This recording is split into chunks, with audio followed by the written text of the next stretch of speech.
Hello everyone.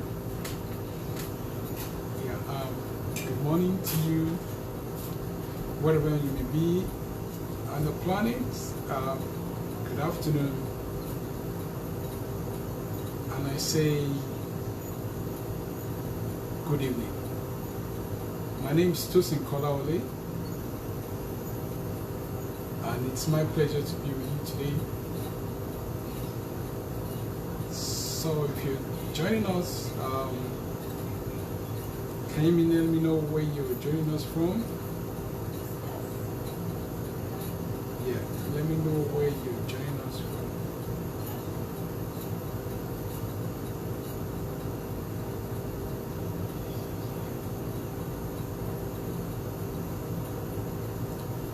Let me know where you are joining us today from. My name is Tosin Kolawole.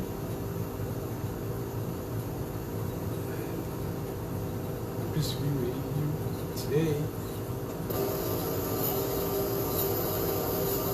on This Is Home.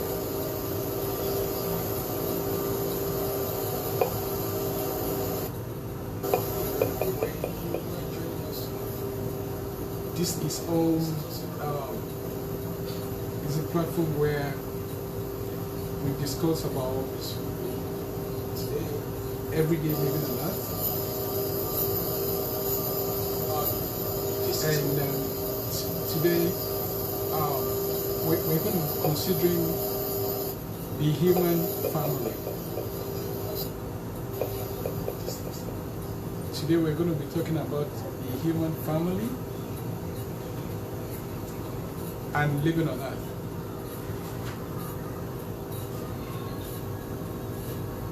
So if you're just joining us, it's my honor as well as privilege to welcome you to This Is Home, where we discuss about living on earth. If you're just joining us, please I invite you to share this video with your friends, and also to look for the notification button. Just look for the bell and click on notification so that you can be alerted to when you get new updates and new videos. So today's focus is about our family, the human family. You know, we all come from different families. The closest to us we call our immediate family. Then to our grandfathers and to our cousins, we call our nuclear family. And if we extend further, we look further, we extend to our communities, the society, and even much further, we expand into the human family. We all are people with whom we share this earth space are the human families. And so today I'll be talking about the human family. And to give us a broader context into the human family, we shall be listening to, I'd like to read to you the poem by Maya Angelou. It's a beautiful and powerful poem that teaches us that we all as people, you know, we're more alike than we're different. And indeed, that is a deep truth. And that truth is not so much needed than at a time like this, where we are all facing an existential crisis. The one we're trying to grapple with right now is the COVID-19 crisis. But before COVID-19 and even post-COVID-19, COVID-19 is just a precursor to the crisis that our planet faces. And when I mean by our planet, It's the climate crisis, and it is an existential crisis that threatens everybody and all forms of life on Earth.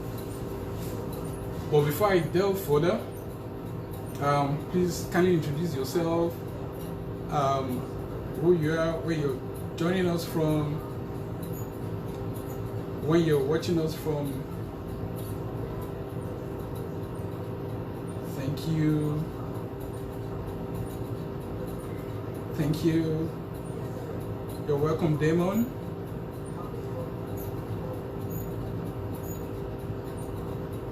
Hi, Babs. How are you? Thank you for joining us.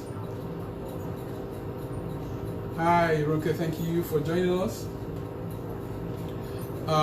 So, like I said, to take us further today, we'll be considering the poem by Maya Angelou, and it's a beautiful poem about the human family. So I'll read. I note the obvious differences in the human family. Some of us are serious, some thrive on comedy. Some declare their lives are lived as true profundity. Others claim they really live the real reality. The variety of our skin tones can confuse, bemuse, delight. Brown, pink, beige, and purple, tan, blue, and white. I have sailed upon the 7 seas and stopped in every land. I have seen the wonders of the world. Not yet one common man. I know 10,000 women called Jane and Mary Jane, but I've never seen any two who really were the same. Mirror twins are different. Although their features jibe, and lovers think quite different thoughts.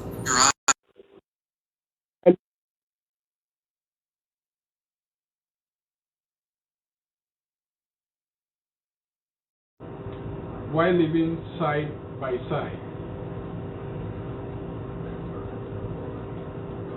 we love and lose in China. We weep on England's moors and laugh and mourn in Guinea, and thrive on Spanish shores. We seek success in Finland and are born and die in Maine. In mirror ways we differ. In major we are the same. I note the obvious differences between each sort and type, but we are all more alike, my friends, than we are unalike. We are more alike, my friends, than we are unalike. We are more alike, my friends, than we are unalike. That's the end of the poem. So please, if you're just joining us, indicate where you're joining us from. Please introduce yourself in the chat box. Blessing, thank you for joining us. Thank you. Today, it's about the human family. In my introduction, I shared that we all came from different homes, different families. We all associate with one tribe or the other, with one family, either nuclear, extended, relatives. Our families are a sense of joy to us. They're also, point of resilience to us, succor when we're pain, hope when we feel hopeless. Just like friends, our families are like provide sort of sanctuary to us when we feel down. People have gone to war because of their families. People have had to compromise for peace because of families. We've done so much because we protected and we're interested in protecting the interests and the concerns of our families. But beyond all that, beyond going to war, beyond, the sacrifices we've made, our families will need something that's very vital to all forms of life. I also shared initially that the world is facing an existential crisis, and one is COVID-19, which we're still trying to grapple with. But before COVID, and even after COVID, COVID has exposed us as humans to how fragile we are. However super we may assume ourselves to be, however powerful, but we're all but humans. And we all rely on the life support systems around us to live, to thrive. Our families are loved, but our families need something to be in the right state, in the right condition for them to thrive. Our families live a head that is habitable, that can continue to support them, that can continue to offer hope for the future. A planet that is habitable, that for millennia has been meeting different generational needs. Also a planet that we all dream will be there for our children and their own children in the future. Because we are one human family, and that is important in this context, because whatever befalls one in one community indirectly affects the other. The pollution of the air in one community doesn't just stay there, it moves to another place. And so we are all in one big bubble. And my focus today is to highlight 5 ways we can help our families to survive. And maybe they're not the conventional way you're thinking of. But I'm not here today to talk about the 5 ways we could build wealth for our families. Of course, without those 5 keys, wealth building is impossible. I'm not also here to talk about how 5 ways to make power for our families.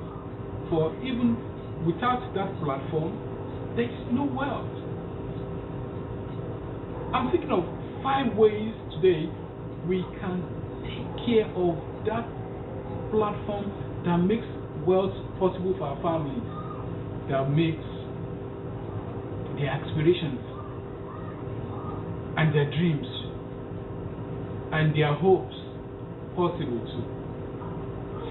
I want to talk about 5 ways we can pick up the head so that our families' dreams and hopes and aspirations and the love we wish for them could be well expressed. And I'm sharing this with you and looking at the context of the family, because humanity has come to agree that we all must join hands together to resolve. These 5 ways are not, of course, they can be individually driven, but it is better when done collectively. That's why I'm looking at the context of the family. every individual action in protecting the earth, the environment, goes a long way. And every individual action in denying or destroying the environment, or let me not be too hard in terms of saying the word destroy, but every lack of action also contributes to whether the earth is going to continue to protect and provide for our families or not. So one way to start with is that I want to encourage us to, because we have to work together, we're all on a sinking ship. One way is to get our families together on a community cleanup project, or community cleanup act. Get your kids together, get your families together, identify places around you that needs cleanup. We do not necessarily have to be so defensive to say, well, I didn't cause it. Yeah, I know. But then, if we have to protect the earth in a way that the earth can continue to provide for us, we need an environment that's clean, that is habitable, breathable air, drinkable water. But this is not just going to be without us providing some form of action. And our actions could also inspire others to join. And one easy way to start is that you could start as an individual or invite your friends to join you. But from experience, I have found out that when I go to communities to clean up, I may just, it could just be me starting up, but you find out some other person wanted to get up to join me to clean. And, before you know it, it becomes like a group coming together to clean. We all have to take care of the environment that our family lives in. And it's not just the sole responsibility of the government, but it's the responsibility of you and I. Because whatever pollution we're trying to clean, or whatever issues we're trying to resolve, those issues didn't come from out of space. They are some of the fallout of our actions. So get your friends together, get your family, try to start cleaning up. It may not be so significant, but it goes a long way to protecting the environment we live in, and also sending a message to others that you care about the environment, you care about the earth, and getting more of the word out to people to be conscious of the way, especially our waste, our trash, our pollution ends up in places that are not designed to be. So the second one is to plant something. The earth is beautiful. You really need to go to the forest, to the woods, to see how lovely the planet we live on. And the natural environment, the nature of the trees, the forest, they provide very essential life-giving services to us that makes our life possible. I mean, the vital oxygen that we all need, the food, the shade, the fresh air, they modulate the temperature. I mean, those are things that money can't necessarily provide for us. And so, as a way of, reconscientizing ourselves, we can start with planting something. If you have a garden, you could plant a fruit tree, you can plant whatever it is, you can plant a flower, but just get to this habit of planting. We've taken from the earth vital resources, precious, life-giving trees and woods and food that we've not returned back. So planting is one way of returning back what we've taken from the earth. And when we plant, we also send a message to our kids that life is beyond getting. Life is more about giving. And one way you can give, and you can give for the generation that will transcend us, is by planting trees. Also, think of planting fruit trees. Imagine all of us planting trees. It's going to be like a very fruitful world. And that way we can help to solve some of our community food needs, the food security, provide vital vitamins that the body needs that some people could not afford because in some places fruits are expensive. And the third point is to organize recycling drives. Recycling is as easy as, you don't need to be an expert in recycling, but it can be as easy as, say, every day we buy things from the store, we eat food, and we take our wrappers from our food. I mean, there's always a leftover. Some of those leftover could be transformed into something else, like given another life. But it's easier when we sort them from the source. If for instance, I have collections of plastics, bottles, metal, and I'm putting them together in similar, putting together materials of similar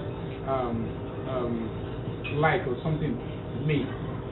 It's very difficult for people to assume to them as waste because they're not familiar. And a key way to start recycling is by deciding to sort out our waste right from the source. Putting plastics together, bottles together, put it together, waste, organic waste, food waste all together. And looking for places around us where people taking recycles or people taking stuff that they can recycle or they can sell. If we start doing that, we reduce the amount of waste that ends up in the landfill. We also ensure that less resources will be required in terms of raw materials, because some of those recovered plastics, recovered bottles could be turned into another bottle, could be turned into another shape that people can use. That also helps the waste stream. The fourth point is to say, as much as possible, let's reduce our carbon footprint.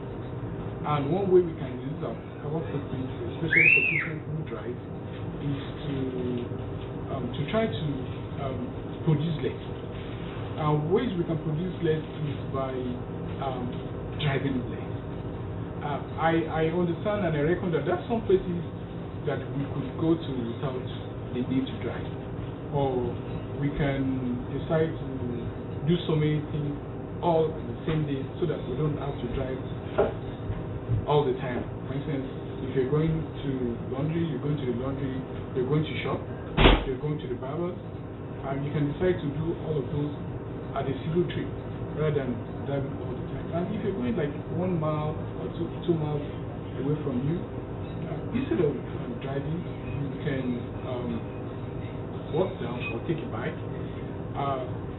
Why we're saying this is because every day our activities, through our activities, which generate carbon that adds up to the carbon stock in the atmosphere, and the combination of these leads to sort of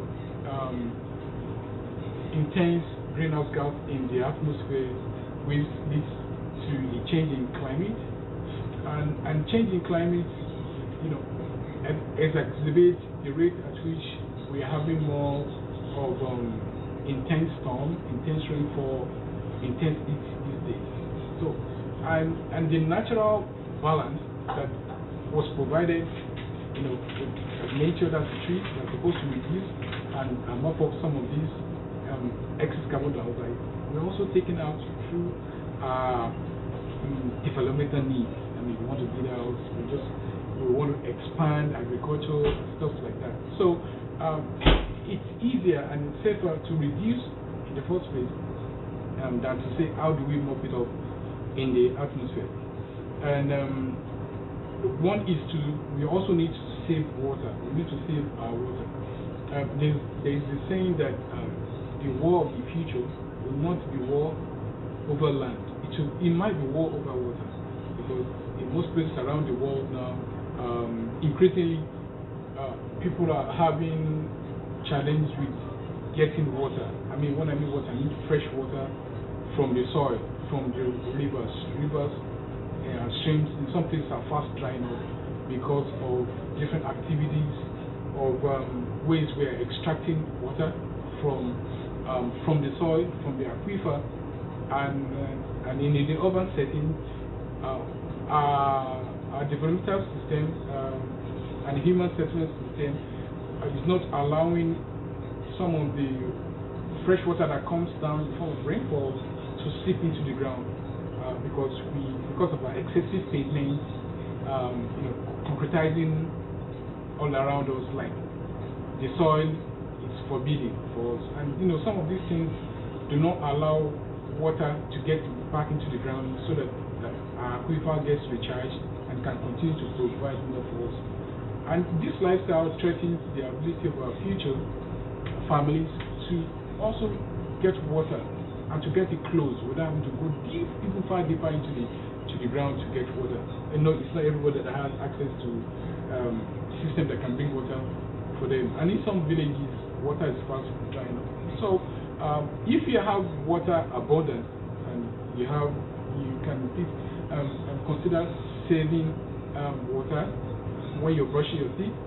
You don't use as little as possible, even when you're having your bath. It is available to you, but to some people it is scarce.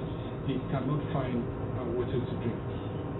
Now, so the last one is that I would encourage you to commit to making a change.